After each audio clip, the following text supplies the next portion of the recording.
Video game movies tend to miss the point of the project they're based on. That's it. That's the intro. I don't need to explain this, you all should already get it. But video game movies aren't always bad. For example, we have the Sonic movie, the Mario movie, no, yes. Now this makes me wonder, can an Undertale movie work? Like, at all? Of course, there will probably never be an Undertale movie, but that doesn't stop people from leaving comments underneath Undertale OST covers saying, "Wow, this should be used in the Undertale movie." But how? This is a question I've been wondering for the last few months. I've had a lot of thoughts regarding it, but never knew quite how to share it. Then I remembered that YouTube exists, so here we are. Disclaimer, I have no idea what I'm talking about. I'm speaking out of my ass. I'm an illegitimate source of knowledge. I want you to agree that my opinion consists of opinions that are of low merit, as well as potential misinformation. I'm not responsible for the spread of this misinformation, or any feelings of dissatisfaction that comes as a result of this video. I'm also not responsible for my parents' divorce, and neither are you for your family. Please move on, you're just a child.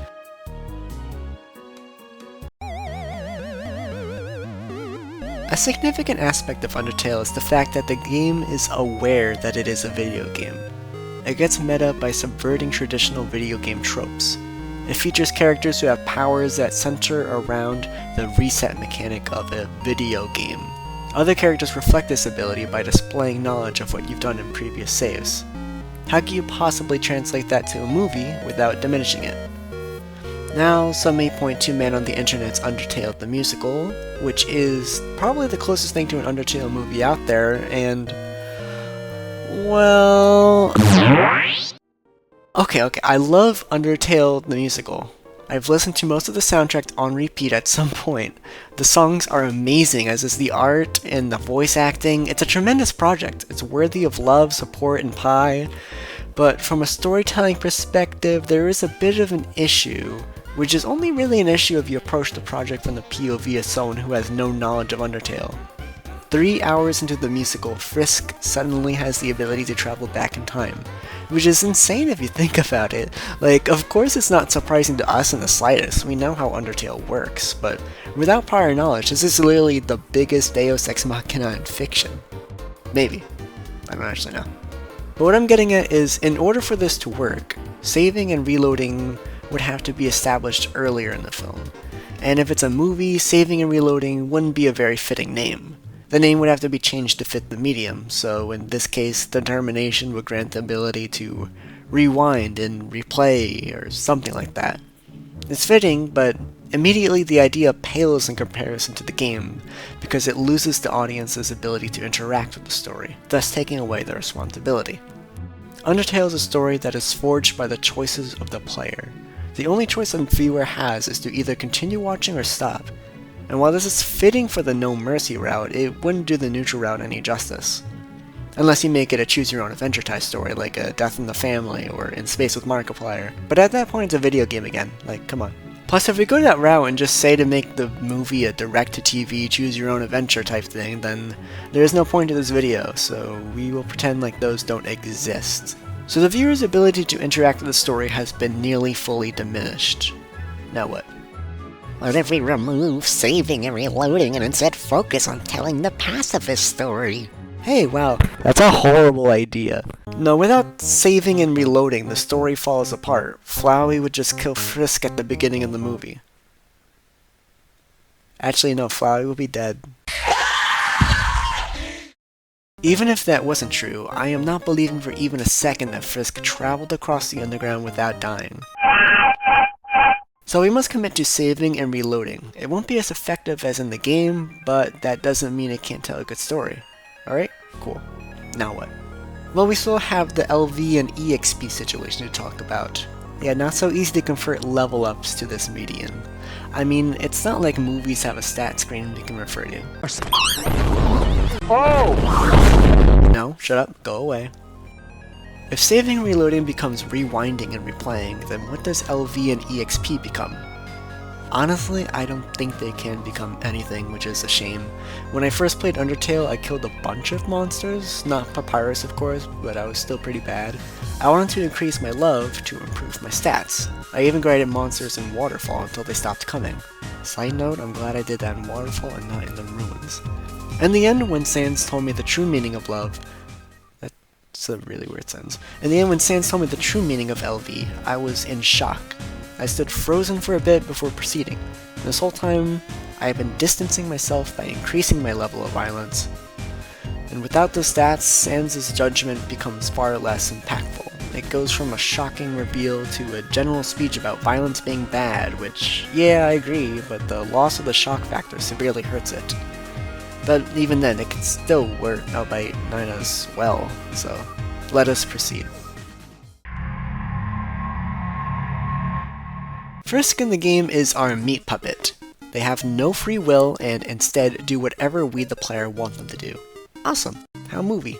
Well, we the audience can't control movie Frisk. All they can do is force Frisk along by watching the movie, which means Frisk must become their own character, kinda, sorta. What should Frisk be like? Well, that's easy, I think. Frisk should be very similar to how they are in Undertale. Silent, or at least near silent. Frisk isn't the character we're meant to be attached to. It's the monsters that have meaning. Having Frisk speak, have dialogue, or be a character other than a silent protagonist would distract from what we're really supposed to be focusing on. The monsters, the underground, the story. All we need to know is that Frisk wishes to leave the underground and that they're an average kid. By average kid, I mean that they're curious, avoids fighting unless necessary, and likes to make friends. I really hope I'm not being overly optimistic about what the average kid is like. The curious aspect is very important, as a strong sense of curiosity would push Frisk to look into the deeper complexities of the underground, thus revealing more of the story to us. It also mimics the behavior of most players who like to mash buttons while looking at things. Additionally, it makes future rewinds plausible. So no arc for Frisk, no complex character or backstory, just an average kid who we use as a vessel to view the story. Perfectly normal. Now I figured now is about the right time to say this, and I think you know where I'm going with this, but again, this is a diminished aspect of the original. If you replay Undertale, chances are you won't be surprised by what you find, unless you forget everything somehow.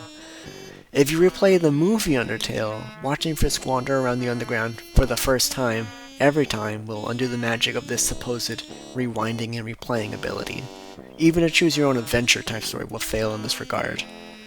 So yeah, I'm starting to see a pattern here. Everything that we adapt from the game doesn't work as well in the movie.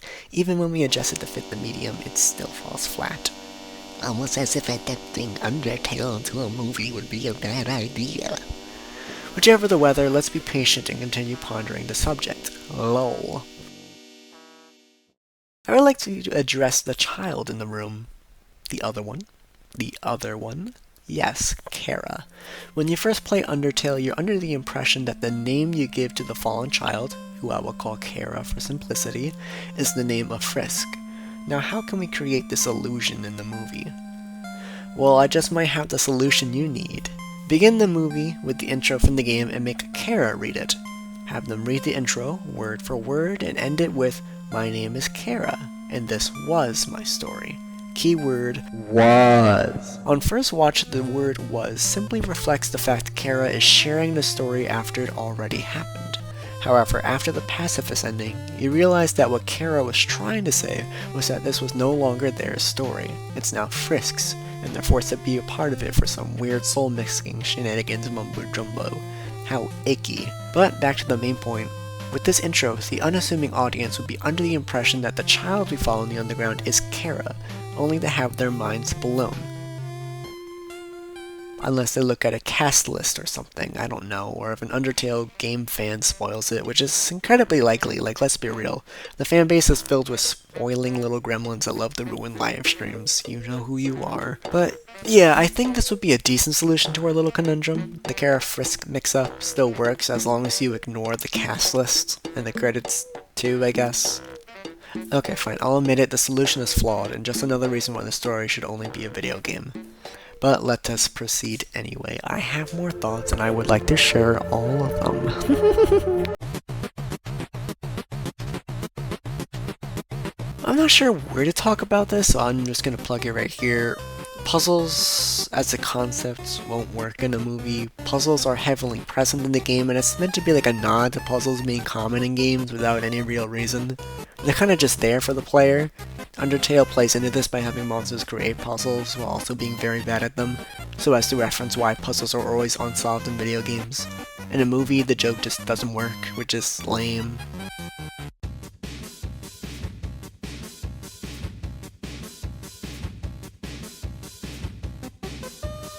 Yeah, there's nothing really else to say about that, which is kind of upsetting. There's no real way to adapt puzzles in a clever way, that I can think of, at least.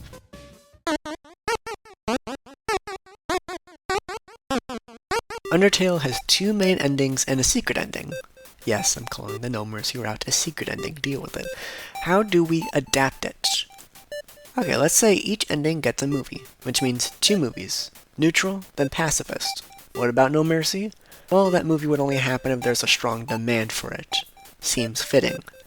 In fact, the more I think about it, the more I realize that the UnMercy route, out of all the endings, gets diminished the least upon adapting.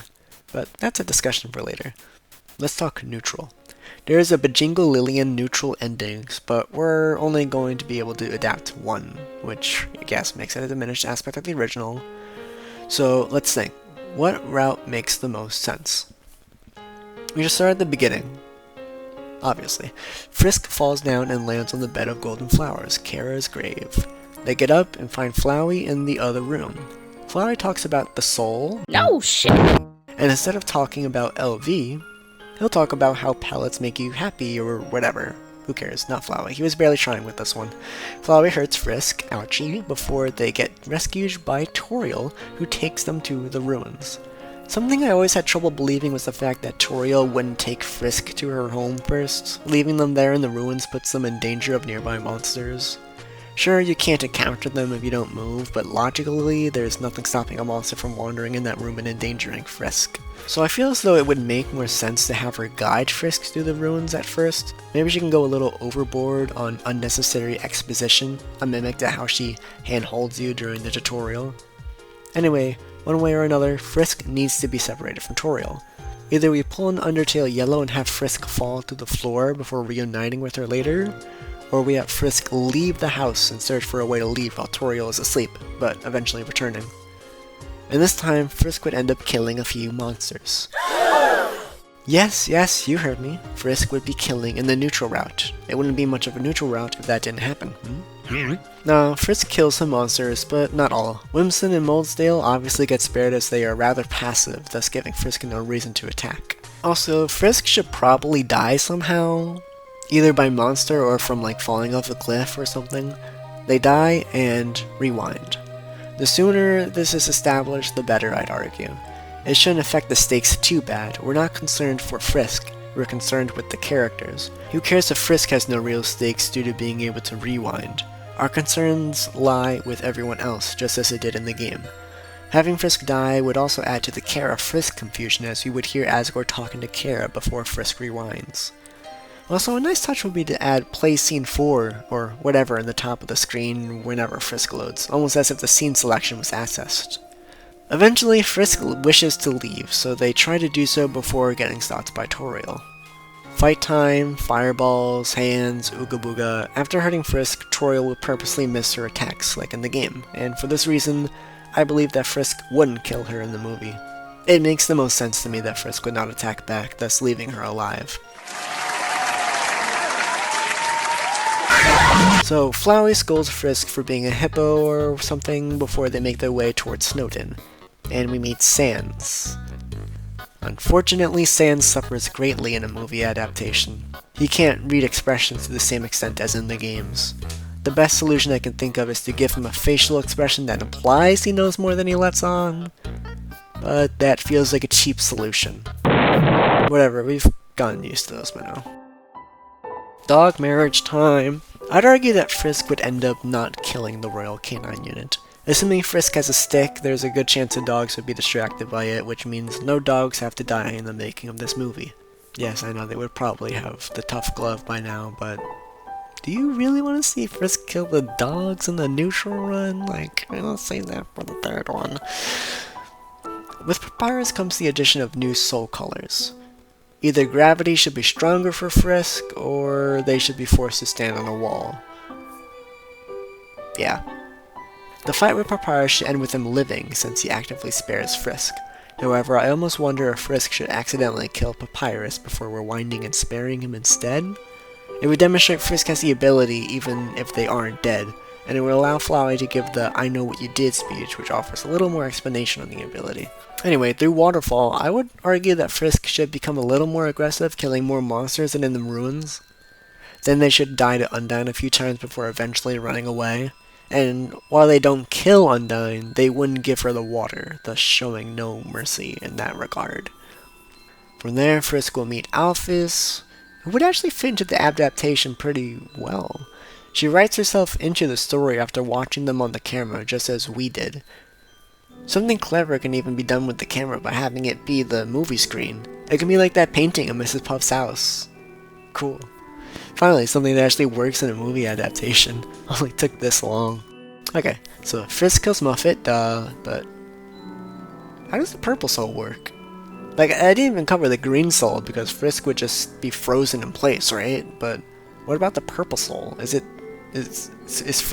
Frisky sticky? Very sticky indeed. Are they sticking to webs and hopping back and forth? I don't know. I never quite knew how to visualize this one, but whatever. Muffet's dead. Who cares? Mettaton does his super evil and totally legit acts of villainy, and eventually in the core, Frisk will kill Mettaton. To Frisk, he's just a robot. Whatevs. The yellow soul would make a human soul resemble a monster soul, like in the game. So let's say Frisk shoots magic beams out of their hands, or they grab their soul and use it as a gun, or whatever tickles your pickle.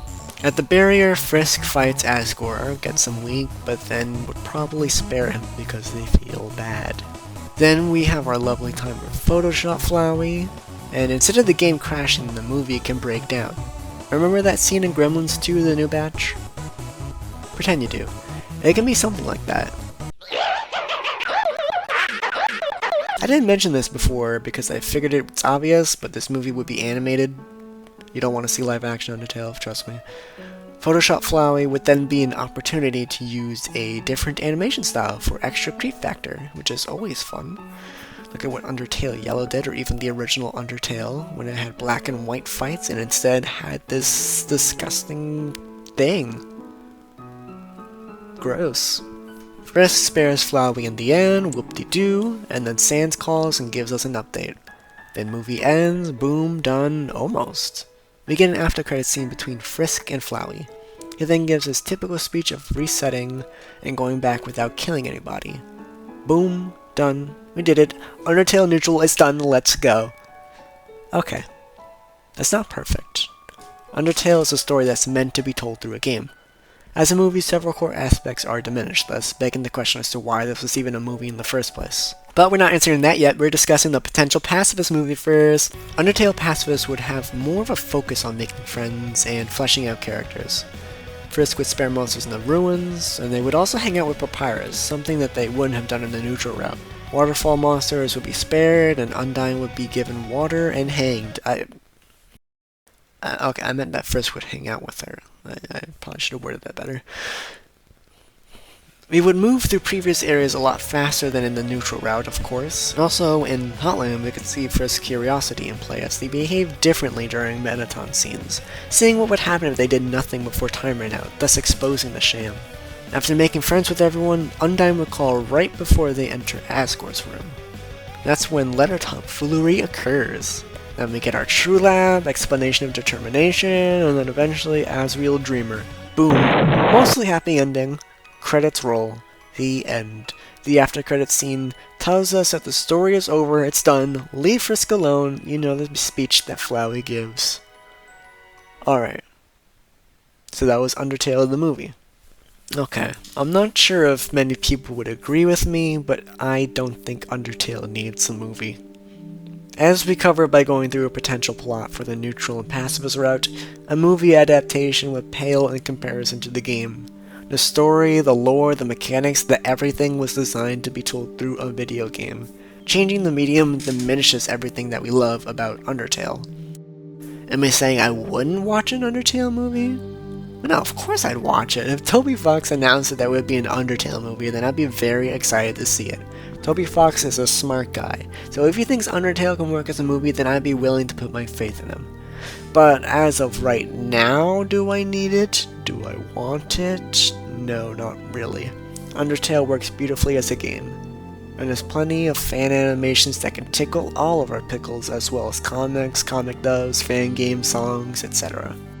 So, if you want a straight answer to the question, then sure, Undertale can technically work as a movie.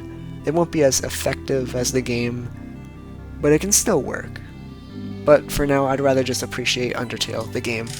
And that's all I have to say. Yep, that's everything. Alright, I'm going to talk about the No Mercy route now. Now, as I said earlier, I believe that the No Mercy route would be adapted the best out of all three routes. That's because players only have one choice to make in this route. Either do it, or don't. Either play that route, or leave the game with a happy ending. Either watch this movie, or accept the pacifist movie as the happy ending. Of course, we wouldn't jump straight into murder. No, that would be outlandish. The beginning of the No Mercy route should be a series of neutral routes. As established earlier, Frisk would be a very curious child. Even after achieving their perfect ending, they can't help but wonder, what would happen if this happened instead? Or that? Or even this? What if I did that? What if I do this? What if I don't do that? Frisk resets and experiments by doing one thing differently in the story than in the previous two routes. They witness something new, something interesting. And in the end, they still get their happy ending. But that's not enough. There are more things to learn about the underground, more choices to make, more lines of dialogue to uncover. We need to squeeze this movie dry of every bit of potential content it could have. Otherwise it's just a waste, eh? So we get a montage of Frisk rewinding over and over and over and over. New routes, new endings, new judgments from Sans, each getting progressively worse and worse. At some point, Frisk even successfully kills Undyne. They watch as she attempts to cling to life just to melt away into goo. Despite the cruel sight before them, they aren't fazed, they aren't shocked, they're not sad or mad or afraid, they feel nothing. Every action is just another drop of new content, and they're nowhere near satiated. Eventually, the montage ends once Frisk's ultimate experiment begins. This time, Frisk would answer a burning question in their soul. What would happen if I killed everybody? And so begins the No Mercy route. Frisk encounters Flawed as they always do. He gives his little introduction speech, but Frisk shows no sign of interest. Ignoring this, Flawed attempts the usual trick of flinging friendliness belts, only to watch as Frisk sidesteps out of their path. He tries again and again, but Frisk keeps dodging, still with an empty look on their face. After all, they're only here to see him suffer. Frisk slays monster after monster in the ruins. Dust fills the air, even getting stuck in Frisk's clothes. As Frisk nears the ends of the path, they hear a sound. A leaf cracking, perhaps. However, when they turn around to see who's there, they're surprised to find that nobody came. They slay Toriel and team up with Flowey and lay waste to Snowden. Papyrus goes down and Waterfall soon meets a similar fate. Of course, the viewer can stop this at any point. All they have to do is stop watching. But chances are that's not going to happen. In their attempt to kill Monster Kid, Undyne jumps in the way, protecting the kid while sustaining a fatal blow. Monster Kid runs away, while Undyne slowly crumbles to dust. This doesn't seem any different from before, so Frisk continues walking as Undyne dusts. Nothing new. Or so they thought. Just as they step off the bridge, a strained, yet booming voice stops them in their tracks. The camera slides enough for us to look over Frisk's shoulder.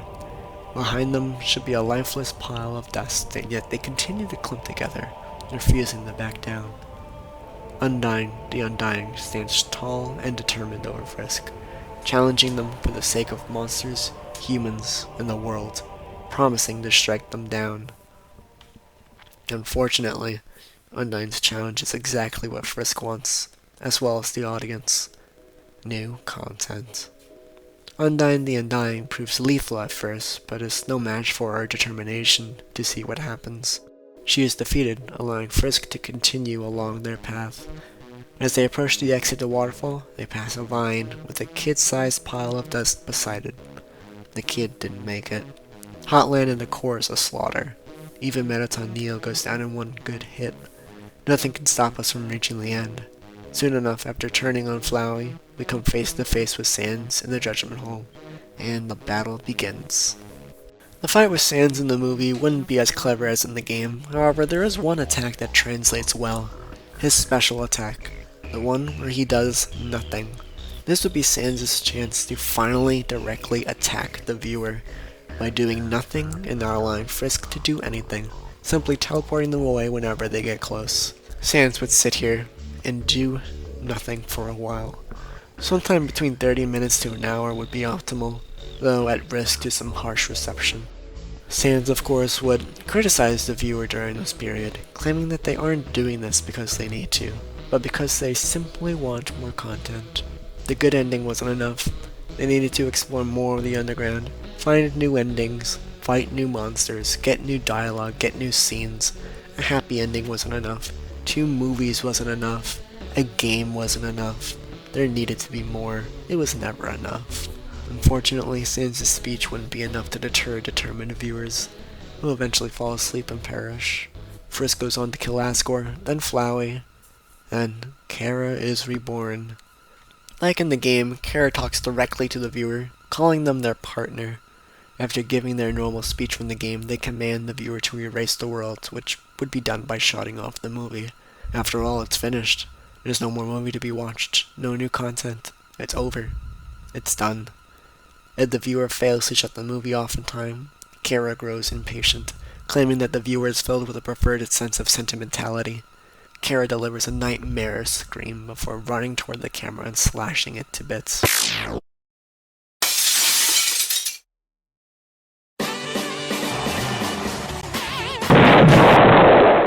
The after credits scene would be Kara agreeing to bring back the world in exchange for Frisk's soul. Frisk's soul. They do so, but promise that if they ever get their happy ending again, they'll take control and get the job done. Thus ruins the pacifist ending with this power of hindsight. Not quite as effective as the game, but it should do a good enough job. The No Mercy route would reflect the audience's insatiable desire for more content. Eventually, however, the content stops, and you're left with nothing. An endless desire for more will inevitably leave you empty inside. And future content can end up ruining your view of what came before. An endless desire for more will inevitably leave you empty inside. Appreciate what you have. New content isn't always great. And there you go, that's the end of the No Mercy route, we did it! There you have it, the potential Undertale trilogy. Okay, I didn't talk about Gaster. I kind of want to now. I wasn't sure where I could have squeezed them, so I'm just gonna squeeze them here between this and the end. It's a little bit awkward, but simply put, no Gaster scenes at all, at least none in the movie. Instead, Gaster should have several appearances or references in deleted scenes. Yes, in deleted scenes. You have to go out of your way to learn about him because he erased himself from reality. He doesn't exist, so he literally can't be in the movie. Okay, now that's it. Thank you to anyone who stuck around this far into this unexpected video. Seriously, I appreciate it. If you have any opposing ideas or opinions, I'd be very interested in learning about them. This is an interesting subject, and I'd be interested in further discussion. For now, though, I've said all I wanted to say. So, bye, I guess.